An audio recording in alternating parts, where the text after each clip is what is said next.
were sitting on the bleachers eating and talking. Now, when Greg wasn't pummeling the kids who made fun of him, he kept a journal. Probably should have been his first choice for emotional expression, but hey, I'm no psychologist. And this day, he had his journal sitting out next to him on the bleachers. As we talked, Millie came over. You remember her. She stood there chatting with us until she spied Greg's journal.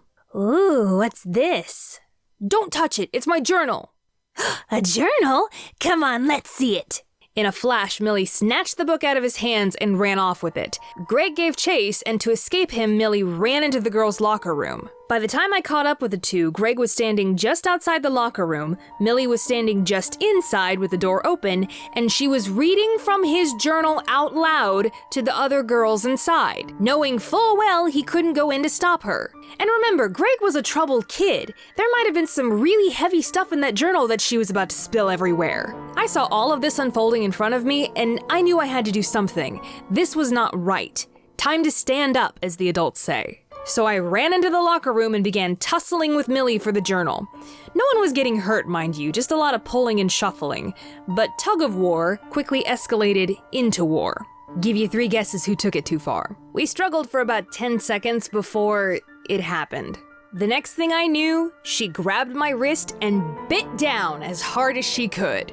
I screamed full voice and let go of the journal. When she finally let go of me, I looked down at my wrist to see a perfectly gruesome bite in my skin. And it was pretty gnarly looking too, those serrated indentions, it was already starting to bruise, and it was slobbery. Thankfully, she didn't break the skin because listen, human bites are nothing to sneeze at. Do a Google search. Mayo Clinic says to seek emergency care if the skin is broken. Apparently, we all have Komodo dragon mouths full of dangerous bacteria.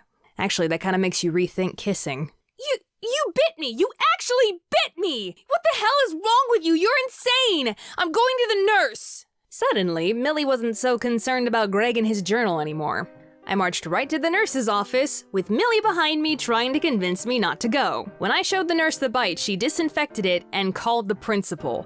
We both got sent to his office. I told him my story, but when it was Millie's turn to tell hers, she actually had the gall to say, "When she put her arm across my back, I couldn't breathe. She was about to suffocate me. So you see, I had no choice but to bite her." Objection, Your Honor? That's not how the human body works? No, I didn't say that. I didn't say anything in that moment because it wasn't my turn to talk. And honestly, I was getting a little freaked out because the principal was acting like I was just as guilty as Millie. I don't know if he honestly believed her lies, but he listened to our stories and said, "Well, because both of you were horseplaying in the bathroom, you're both in trouble."